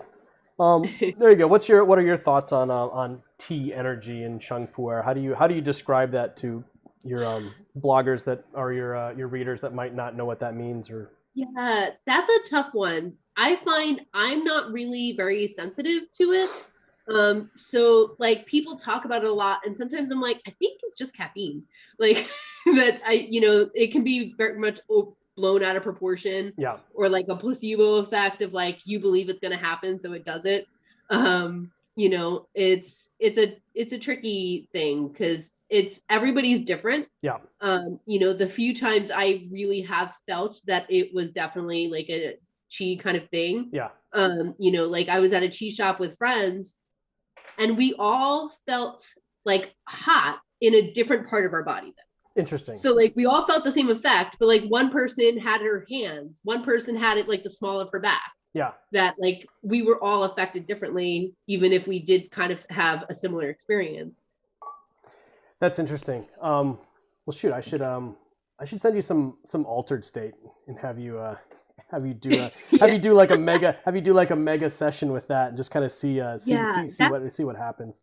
That's the thing. I think the only other times I've experienced that I think were days where like I went to a pu'er tasting where we were drinking sheng pu'er for like 6 hours, Yeah. and that I think it's like your body just has a limit on like how much you can take. Well, I think I found now that I mentioned altered state, I think I finally remembered what we were talking about back when you were mentioning getting sent like teas for reviews and stuff, because we'll get messaged from random like tea reviewers or tea bloggers that want us to send them something for review, and then my first question is like, well, what is your experience level with pu'er tea? Yeah. And then they're like, well, I've never had pu'er tea before. And they're like, why don't you send me like some of your slumbering dragon? And I'm like, well, maybe, it's you just don't want to get, you never know. I mean, if somebody's never had like a tea like that before, like what are they going to do? Back to your, mention about, if it's bitter, people don't like it unless they really know like why the bitterness is there. And so I get a little bit worried sometimes that I'm going to get like a bad review on something just because somebody doesn't have really the understanding of what the tea is. And I mean, pu'er tea is supposed to be bitter, and that gets into the other part of our conversation. We were talking about like beginners to pu'er tea and experts to pu'er tea, because you got beginners that coming in, they're like, I'm sorry, I don't want to drink your tea because it's too bitter. And then you've got experts that are like, I'm not going to drink Crimson Lotus tea because they didn't roast it the proper way and it's not bitter enough and it's not going to age right. So Crimson Lotus tea doesn't know what they're doing because they don't sell enough bitter tea. And so it's like, okay. Yeah. Kind of stuck in the middle. Like I just want people to have fun experiences with. And everybody's different. Like even though I drink a ton of pu'er, I really prefer like softer, sweeter teas. Like Iwu is probably my favorite region just because the teas from there are usually like that. Yeah. Where like I'll drink a tea from like La Mana and I'll enjoy it, but that's not what I want to drink every single day. La Mana can be tough. That can be tough. There was I did a morning matcha like a couple weeks ago, and I was just like, yeah, I'm gonna just do some. It was just even an autumn La Mana matcha, and destroyed me. And like, I'm a tea professional. I can totally handle like a nice strong session of La Mana before I have breakfast in the morning. No, I can't. Well, it's so interesting too, because like I used to work at a tea shop, and of course, men would come in on a date and be like, I want to try your strongest tea. So we would give them like a La Mana. Okay. And they like cough that they were like, can't deal. Yeah. But we found that women were much more like able to handle really bitter tea. Interesting. Which I mean, like they say that women have a higher pain tolerance or whatever, so maybe it's something to do with that. Yeah. But it was so funny because they'd be on like a date, and like their date would be like, "Oh, but you get that like sweetness in your throat after," and they're like, "This is actually kind of nice," and the men would just be dying. It's funny because you even in the professional tea industry in Yunnan, like you'll see that as well. Some guy will come in and And he's like, hey, I just got this, I was just up in Labanjong. I got this. Let's brew some. And then they'll just like take like, like a gaiwan that's like this big, and then they'll just like grab a fistful and just shove it in there and just start making these like super strong brews, and like people will go outside and they'll puke. Like it's just like these are like hardened tea professionals, and it's hard. It's hard. I've been in some of those sessions where you're just like, man, this is. I'm sorry. I gotta take a break. But you can tell it's like an amazing session. You don't want to stop. And then absolutely, Lumba's usually pretty good about that. Like she'll take a sip and she'll know like right away. She'll pull out her phone and like immediately order food like on her app. She's like, we're gonna need some food. And like 10 minutes later, some like truck comes by and just like delivers food so we can get through the session. It's kind of Sarah says the only time she experienced tea drunkenness was after an epic all-day session with several pu'er and an aged white tea. It was a strange sensation. Yeah, and it's something that if you've had it once, like you can try to chase it. There's definitely people out there that are like, like tea high chasers. They're just like they want more of that like tea high, and I like it. I think it's kind of like caffeine or like any other kind of drug, though, that like the more you consume, the harder it is to get to that point. Could be. That like I find like your first time you may be like, oh my god, that was amazing, but then you'll really not get to that level again because your body becomes used to it and needs more in order to get there. So there you go. Don't drink tea for 2 weeks straight, and I'll send you some altered state, and then I want you to do like double your normal ratio at boiling, brew it for like 5 minutes straight, and just like plow it back. And then just write out everything you want to write, and then that would be take the tea chi challenge. But that's interesting about the other thing about altered state is like if that was one where I specifically set out to try and combine together all the teas that give me a really strong like tea drunk reaction. I've seen some comments online from people that are like, yeah, dude, altered state didn't do anything for me. It's a total scam. And I'm like, sorry. It's just tea, you know? Yeah, it's just like, oh, it didn't alter my state. I'm like, I'm sorry. It does mine. I certainly have an amazing experience from it. And then you get other people like, oh my gosh, like I never experienced like tea energy until like I had that. And so, but I think the tea itself is pretty nice. It works, even if it doesn't give everybody that super tea drunk experience. But I don't know. It's a fun topic, and it's something fun to experience in a group setting as well, when different people experience tea energy in different ways. It's funny. I actually I usually save those teas when we're like at the Northwest Tea Festival. I save all of my like super high tea energy teas until like the last like session of the day or something like that. So and I've got a handful of like I know I can predict like Oolong Owl's like reaction to tea energy, and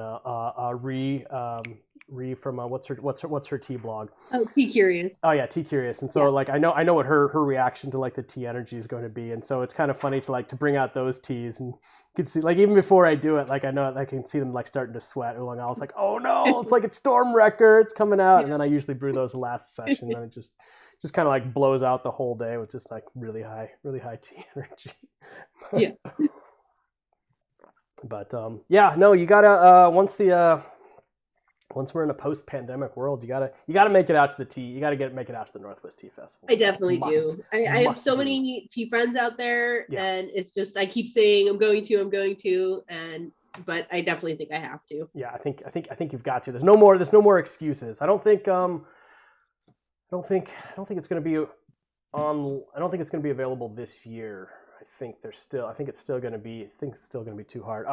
Interesting segue into next week's Between Two Teapots. Do you know the Dawsons, Charles and Lori Dawson? I've met them at World Tea Expo. They also get down there. They're going to be on next week, and they're on the board at the Northwest Tea Festival.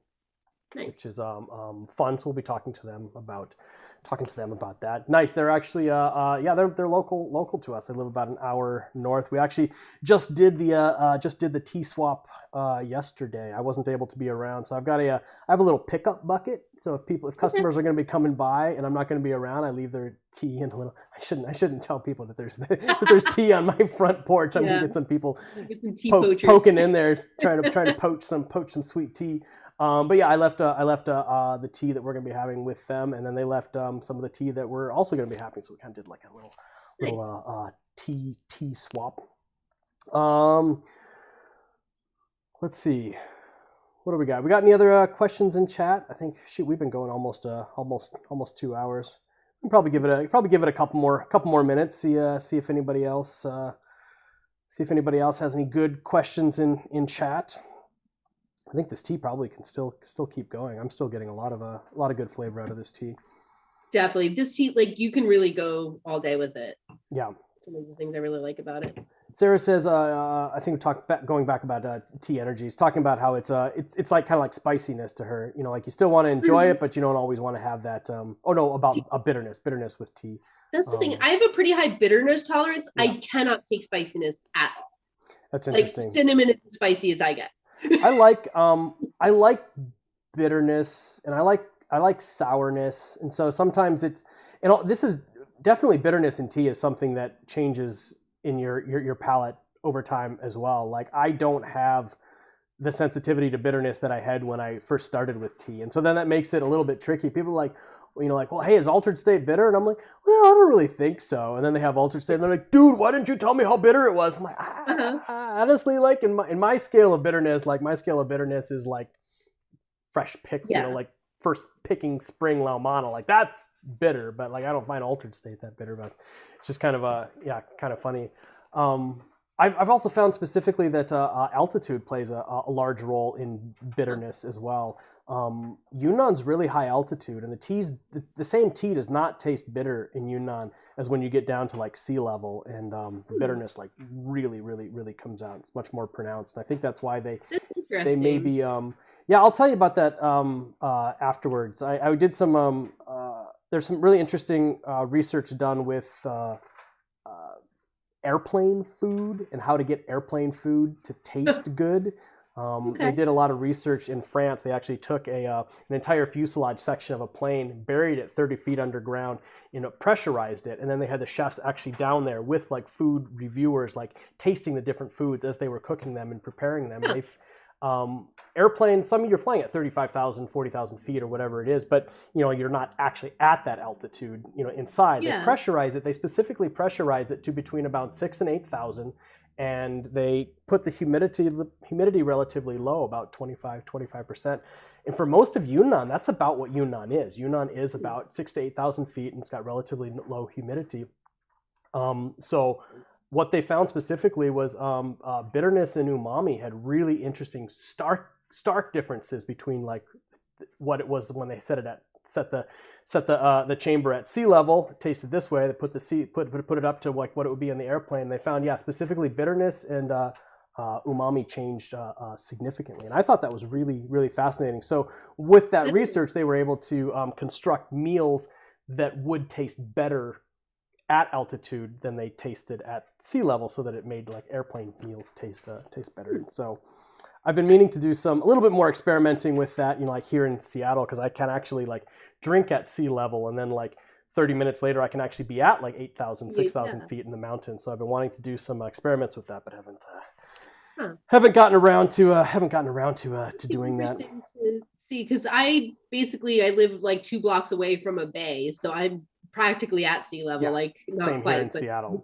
Pretty low. Sarah wants to know when the next husband tea torture episode will be. Yeah, we got to get back on filming. Jason got COVID. Oh no! Like Christmas Eve, so we were like on a schedule of filming videos, and then we had to. I didn't get it, but he did. Did he lose his sense of smell? No, not really. Good. Like it was less strong. His sense of smell, but he didn't actually lose it. Yeah. But because we had to quarantine in our own house, we just kind of got off of our groove of filming episodes, but we're hoping to film again soon. Yeah, that sounds. I don't think I've seen those episodes, but I can imagine what it sounds like. He's not a tea person, despite my best efforts. But he'll like basically each episode we taste a tea I think he'll like. Yeah. Where like he's basically like a second flush Darjeeling black tea kind of guy. Okay. Where then we'll do another tea that I know he'll hate. Yeah. So usually that'll be like a Japanese tea, like he really hates Japanese tea. That's awesome. That sounds like a great episode. I'll have to check some of those out. Okay, here we go. Last question. Judy says with all the let me get this out. I'm tea drunk. My tongue's tied. With all the samples you receive, what is your system for organizing? I think we talked about storage, but yeah, go ahead. I use Long Owl's spreadsheet, which helps a lot. Okay. She kind of has like this really cool template that separates things by type of tea. So I'll use that to kind of make sure I log everything that comes in, so that way I know what I have. Yeah. But then I kind of have those like like the plastic drawers you buy from Target. Yeah. So I have one of those where like the top drawer is teas to be reviewed, the second drawer is teas I have reviewed, and then the bottom drawer is stuff that I'm like definitely keeping for myself or that I paid for. And so my friends will help me clear out the second drawer periodically. It's good to be friends with you, right? Yeah. Yeah. Like it's cool though, because they're not tea people, but they get to try all these different things that like they never would have experienced, where sometimes I'll get a message and they'll text me and be like, hey, that tea you sent me was really good. What was that? And like, it'll kind of open their eyes to something that they would never have tried otherwise. Yeah. That's a $400 cake of tea. And then they'll be like, oh, really good stuff I'll keep for myself, especially if it's something that can be aged, but something like Shincha that's like super delicate and is only really good for like a couple of months. It's nice to be able to share that with other people because I don't know to get through it. You give them your 1-year-old green tea. Because honestly, like to them, it's vast. Even old good tea is going to be way better than what they had ever drank. So that's true. Yeah. So that was a good question. So what does your current backlog look like right now? I'm just curious. Right now I'm trying to get back to publishing multiple times a week for reviews. Just because I want to burn through that backlog, because I hate that like I'll drink something, write up my thoughts, but then it's like the tea's already gone before I can publish it. That like sometimes it's hard because with tea, I'll be like, I'll write my review and be like, this tea's gone, but they have the next year's version now. Oh, you mean like it's actually sold out? Oh yeah, that's tough. So many companies, like they're small companies, so they're not having like this massive stock of tea. Yeah. So I'm trying to burn through that log so that way I can write about things a little bit sooner. Right. But generally it's running about 6 to 8 months most of the time. Yeah, I hear that. I get the same way as well. Like I've got a big backlog of stuff different farmers have sent us that I'm like trying to like work through and taste, and at the same time, tasting our own stuff and kind of working through that. So I hear you. Definitely. Cool. This was a lot of fun. Another nice long, almost 2 hour tea tasting. Definitely. So it went by very very quick. Yeah, I did not think that much time went by. Yeah, no, it's very fast. So yeah, people, you guys, so you're on Instagram, you're Tea for Me Please and teaformeplease.com and Twitter. Tea for Me Please everywhere except for TikTok, because some jerk got that name. So on there, I'm the real Tea for Me Please. What are you gonna be doing on TikTok anyways? I don't know, but it's we try to like make sure that we get Crimson Lotus Tea on all the different platforms and stuff as well. But it's sometimes it just doesn't work. Definitely. Yeah. So next week, same time, I think 2:30 p.m. with the Dawsons, Chuck and Lori. It's going to be another fun session, and this was a lot of fun. Thank you for taking. Thanks for having me. Couple hours out of your couple hours out of your day to have some tea with us and chat with people and answer the questions. And so we look forward to seeing the fun new stuff that's going to be coming from your blog and video stuff this year. And anything else you want to say? No, I don't think so. But thank you for everybody for watching. Yeah, having this tea with us. was a lot of fun. We had a bunch of people in chat, a lot of great questions. So awesome. All right, thank you guys for watching, and have a good rest of your weekend.